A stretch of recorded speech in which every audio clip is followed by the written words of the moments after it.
You may have noticed that for the war with Iran, the Trump administration hasn't been the most coherent at communicating the war's objectives and updates. For some issues, they're pretty much repeating the same thing over and over again with no variation, but for questions like when will the war end or do the US need allies, it's been pretty much back and forth. I went through every single Truth Social post about the war by the president, about 10,000 words in total, as well as most speeches by him and Secretary Hexet, and compiled that to produce some Excel graphs. Here we go. So this here two curves, in orange for when the war will be run militarily, and in blue when the conflict as a whole will be over, be it in a long time, we don't know, soon, so a matter of weeks, imminent, so a matter of days, or it's already won.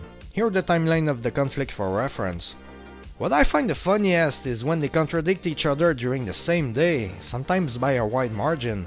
Notice that for military victory, it took them about 2 weeks to proclaim victory and mostly keep saying it, while the overall end of the conflict just keeps changing. I also have the list of times Trump threatened Iran with destruction, either total apocalypse or simply threatening to bomb stuff if they don't cooperate.